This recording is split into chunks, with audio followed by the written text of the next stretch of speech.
નમસ્કાર વિદ્યાર્થી મિત્રો, સ્કાય ઇન્ટરનેશનલ મોન્ટેસરી દ્વારા ચાલી રહેલા ઓનલાઈન શિક્ષણમાં હું મેહુલ યાદવ આપ સર્વેનું હાર્દિક સ્વાગત કરું છું. વિદ્યાર્થી મિત્રો, આપણે સામાજિક વિજ્ઞાનમાં પાઠ નંબર 15 જળ પરિવાહ વિશેની વાત કરી રહ્યા હતા અને આપણે ગયા તાસમાં હિમાલયની નદીઓ અને દ્વીપકલ્પીઓની નદીઓ વિશેની વાત કરી હતી અને એ નદીઓનો જે વહાવ છે, ક્યાંથી ઉત્પત્તિ થાય છે, એના શું ભાગ છે, ઉપરવાસ, હેઠવાસ અને વિસર્પ મધ્યસ્થ ભાગ જે છે એના વિશેની ચર્ચા આપણે જોઈ ગયા હતા. અને હવે આ તાસમાં કે આ વિડીયોમાં આપણે હિમાલયની નદીઓ અને ગંગા નદી પ્રણાલી અને બ્રહ્મપુત્ર નદી પ્રણાલી વિશેની ચર્ચા કરવાના છીએ. તો આમાં જોઈએ આપણે હિમાલયની નદીઓ. તો કે આપણે પહેલાં જ વાત કરી કે ભાઈ આગળના એક સરસ મજાનું 15.4 એ નકશો આપેલો છે અને એમાં નદીઓનું ઉદ્ગમ સ્થાન અને નદીઓ ક્યાંથી વહી રહી છે એના વિશેની સમગ્ર માહિતી એ નકશામાં આપેલી છે. અને એમાં નકશામાં તમે જોઈ શકો છો કે વૃક્ષાકાર અને જે પણ નદીઓના જે રીતે ભાગ પડે છે એ નદીઓને રચના કરેલી છે અને દરેક નદીને સ્થાન સાથે દર્શાવાયેલી છે. તો એમાં આપણે જો નકશાને ધ્યાનમાં રાખી અને જોઈએ તો હિમાલયની નદીઓ તો કે સિંધુ, ગંગા તથા બ્રહ્મપુત્ર એ હિમાલયમાંથી નીકળતી મુખ્ય નદીઓ છે. પહેલાં જ આપણે વાત કરી ભાઈ કે હિમાલય એ ઉત્તરમાંથી એક આખી હિમાલયની પર્વતમાળા છે. એ પર્વતમાળામાંથી મુખ્યમાંથી તો કે સિંધુ, ગંગા અને બ્રહ્મપુત્ર એ હિમાલયમાંથી નીકળતી મુખ્ય નદીઓ છે.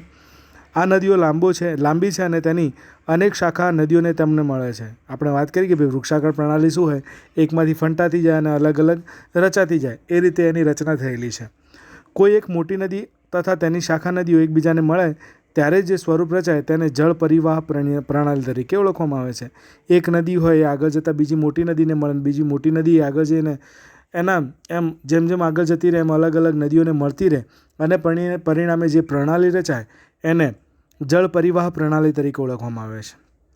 તો આવું સિંધુ નદી પ્રણાલી એટલે કે સિંધુ નદી કઈ તરફ પોતાની પ્રણાલી રચે છે એના વિશેની વાત કરીએ તો કે સિંધુ નદીનું ઉદ્ગમ સ્થાન એ તિબેટમાં આવેલા માનસરોવરની નજીક છે. વિદ્યાર્થી મિત્રો, પરીક્ષામાં આ નદીઓનું ઉદ્ગમ સ્થાન તમને પૂછાઈ શકે કે સિંધુ, ગંગા કે બ્રહ્મપુત્ર નદીનું ઉદ્ગમ સ્થાન એ ક્યાંથી નીકળે છે અને ક્યાં પહોંચે છે એ તમને પૂછાઈ શકે, તો એ યાદ રાખવું જરૂરી છે.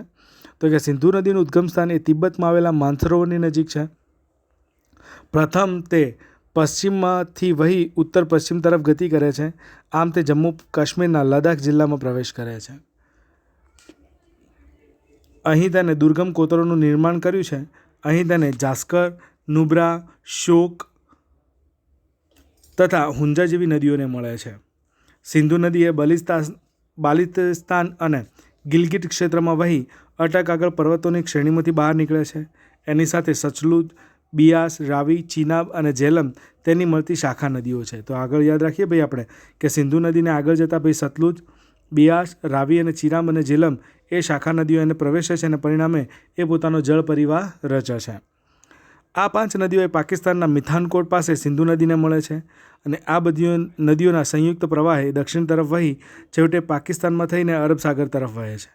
આ નદી મેદાની પ્રદેશમાં મંદ પ્રવાહ એટલે કે ધીમા પ્રવાહે વહે છે અને આ નદીનો જે બેસિન છે એટલે કે ત્રીજો ભાગ એ ભારતના જમ્મુ કાશ્મીરના પર્વતીય ક્ષેત્રમાં આવેલો જોવા મળે છે.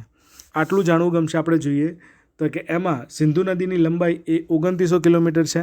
સિંધુ નદીના પાણીની વહેંચણી માટે 1960માં પાકિસ્તાન સાથે વહેંચણીનો કરાર કરવામાં આવ્યો હતો. તે અનુસાર તેના જળજથ્થામાંથી ભારત માત્ર 20% જળનો ઉપયોગ કરી શકે છે. સતલુજ, રાવી અને બિયાસના જળના ઉપયોગથી પંજાબ, હરિયાણા અને રાજસ્થાનમાં દક્ષિણ પશ્ચિમ ક્ષેત્રોમાં સિંચાઈ શક્ય બની છે અને દરેક ખેડૂતોએ ખેતર માટે પાણીનો ઉપયોગ કરી શકે છે. ત્યારબાદ જોઈએ વિદ્યાર્થી મિત્રો ગંગા નદી પ્રણાલી. તો કે હિમાલયની ગંગોત્રી એ હિમ નદીમાંથી નીકળેલી ભગીરથી અને અલકનંદાના દેવપ્રયાગ એટલે કે ઉત્તરાખંડમાં પરસ્પર મળતી હોય છે. વિદ્યાર્થી મિત્રો યાદ રાખજો ભાઈ ગંગા નદી એ શું છે તો કે હિમ નદીમાંથી નીકળતી ભગીરથી અને અલકનંદા જે દેવપ્રયાગમાંથી નીકળે છે એ બંનેને પરસ્પર શું કરે છે ભાઈ મળે છે. પહાડી પ્રદેશોને છોડી ગંગા એ હરિદ્વાર આગળથી મેદાનોમાં પ્રવેશ કરે છે. હિમાલયમાંથી આવતી અનેક નદીઓ એ ગંગાને મળે છે, જેમાંથી મુખ્ય નદીઓ કઈ ગઈ છે તો કે યમુના, ધાંધ્રા, ગંડક અને કોશી. હિમાલયના યમનોત્રીમાંથી યમુના નીકળે છે અને આ નદી એ ગંગાની જમણી બાજુ વહીને અલ્હાબાદ પાસે ગંગામાં ભળી જાય છે. ધાંધ્રા, ગંડક અને કોશીના મૂળ એ નેપાળમાં આવેલા છે અને તેના કારણે ઉત્તરના મેદાની પ્રદેશોમાં દર વર્ષે પૂરનો પ્રકોપ જોવા મળે છે. પૂર આ નદીઓ પછી શું છે, એકસાથે વધારે નદીઓ મળી જવાથી ત્યાં વર્ષે વર્ષે પૂર જેવી હોનારત સર્જાતી જોવા મળે છે. કેટલાક વિસ્તારોમાં ભારે જાનમાલની હાનિ થાય છે. તેમ છતાં આ નદીઓએ રચેલા ફળદ્રુપ અને કાંપના મેદાનોમાંથી ભારત કૃષિ ક્ષેત્રે સમૃદ્ધિ પ્રાપ્ત કરી શક્યું છે. ભલે ભાઈ જાનહાની થતા હોય પણ શું છે ભાઈ, એ જે નદી છે, નદીના કાંપના કારણે જે ફળદ્રુપતા વધે છે એના કારણે ભારત એ કૃષિ ક્ષેત્રે ખૂબ જ આગળ વધે છે. દ્વીપકલ્પીય ઉચ્ચ પ્રદેશમાંથી નીકળતી કેટલીક નદીઓ એ ચંબલ અને બેતવા યમુનાને તથા શોણ એ ગંગા નદીને મળે છે. આ નદીઓ અર્ધ શુષ્ક ક્ષેત્રોમાં નીકળે છે. અર્ધ શુષ્ક એટલે ભાઈ અડધા સુકાયેલા હોય તેવા ક્ષેત્રોમાંથી નીકળે છે. તેમજ તેની લંબાઈ પણ ખૂબ જ ઓછી છે. તેઓનો જળજથ્થો પણ મર્યાદિત છે. ઉત્તર તથા દક્ષિણમાંથી મળતી નદીઓનો સંયુક્ત પ્રવાહ આગળ વધીને 2 ભાગમાં વહેંચાઈ જાય છે.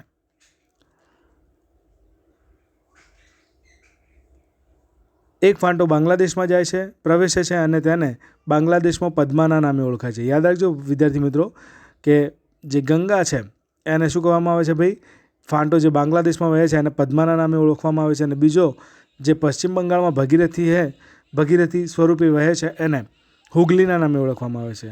તો યાદ રાખજો વિદ્યાર્થી મિત્રો, એક બાંગ્લાદેશમાં જઈ જાય છે એને પદ્માના નામે અને પશ્ચિમ બંગાળમાં જાય છે, પશ્ચિમ બંગાળમાં એને ભગીરથી એટલે કે હુગલીના નામે ઓળખવામાં આવે છે. અને છેવટે આ બંને પ્રવાહો બંગાળાની ખાડીને મળે છે. ગંગાનો પ્રવાહ બાંગ્લાદેશમાં પદ્માના નામે ઓળખાય છે અને અહીં તે બ્રહ્મપુત્ર નદીના પ્રવાહ સાથે ભળી જાય છે. આ બંનેનો સંયુક્ત પ્રવાહને મેઘનાનું નામ આપવામાં આવ્યું છે. ગંગા અને બ્રહ્મપુત્ર નદીનો મુખ ત્રિકોણ પ્રદેશ એ સૌથી વધુ રસાળ એટલે કે ફળદ્રુપ પ્રદેશ ધરાવે છે. તેને સુંદરવનના નામે પણ ઓળખવામાં આવે છે.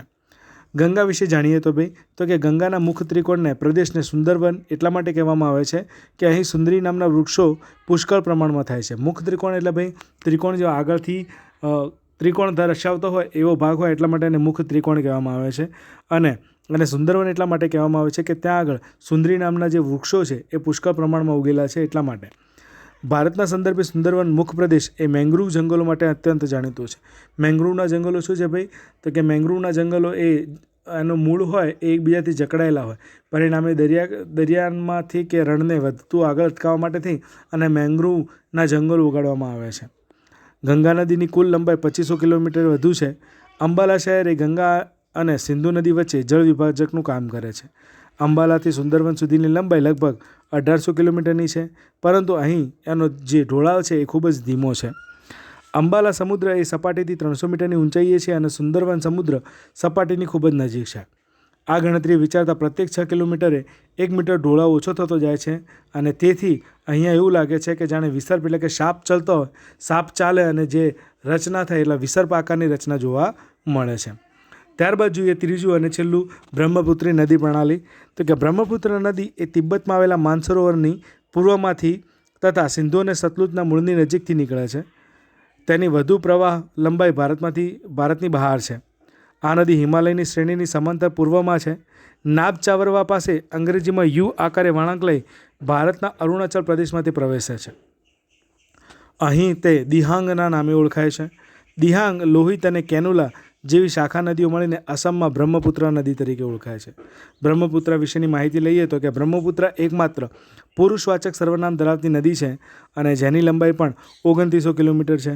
યાદ રાખજો, પરીક્ષામાં આવું પણ પૂછાઈ શકે કે કઈ નદી એ પુરુષવાચક નામ ધરાવે છે, તો બ્રહ્મપુત્ર. બ્રહ્મપુત્ર નદીને તિબ્બતમાં ત્યાંગ્સ્પો અને બાંગ્લાદેશમાં જમુનાના નામે ઓળખવામાં આવે છે. બ્રહ્મપુત્રનો સમગ્ર પ્રવાહ દરમિયાન માઝુલી નામનો એક નદીય ટાપુ જે વિશ્વમાં સૌથી મોટો છે. તિબ્બતમાં આ નદીના કાંપનું પ્રમાણ બહુ ઓછું છે. ભારતમાં આ નદી વધારે વરસાદવાળા ક્ષેત્રોમાંથી પસાર થાય છે. તેથી અહીંની જળજથ્થાની કાંપની માત્રામાં વધારો થાય છે. અસમમાં અનેક શાખા નદીઓ તેને મળે છે. આમ બ્રહ્મપુત્ર નદી એ ગુંફિત સ્વરૂપમાં વહે છે. દર વર્ષે વર્ષા ઋતુમાં આ નદીના જળજથ્થામાં મોટા પ્રમાણમાં વધારો થતો જોવા મળે છે. પરિણામે અસમ અને બાંગ્લાદેશમાં વારંવાર આવતા પૂરથી ભારે વિનાશ સર્જાય છે. ઉત્તર ભારતની બીજી નદીઓ કરતાં આ નદી એ વિરોધાભાસ જોવા મળે છે અને આસામમાં ચોમાસા દરમિયાન પડતા વરસાદને કારણે અહીં વધારે માત્રામાં નિક્ષેપ પણ થતું જોવા મળે છે. નુકસાન થતું હોય એવું જોવા મળે છે. અહીં નદીની રેતમાં રેતીના પ્રમાણમાં વધારો થતાં તેની સપાટી ઊંચી આવતી જાય છે અને તેથી આ નદીના પ્રવાહને વારંવાર માર્ગ પરિવર્તન જોવા મળે છે. પરિણામે શું થાય છે ભાઈ, ખૂબ જ નડતરરૂપ હોવાથી પોતાનો માર્ગ વારે ઘડીએ બદલતી હોય એવું આપણને જોવા મળે છે. ત્યારબાદ વાત કરીએ વિદ્યાર્થી મિત્રો દ્વીપકલ્પીય નદીઓ. તો દ્વીપકલ્પીય નદીઓ કોને કહેવાય? તો કે પશ્ચિમ ઘાટ એ દ્વીપકલ્પીય નદીઓનો મુખ્ય જળ વિભાજક ગણાય છે. પશ્ચિમ ઘાટ એ દક્ષિણ ભારતના પશ્ચિમ કિનારે દક્ષિણથી ઉત્તર દિશામાં વ્યાપ્ત છે. મહાનદી, ગોદાવરી, કૃષ્ણા, કાવેરી વગેરે દ્વીપકલ્પની મુખ્ય નદીઓ છે.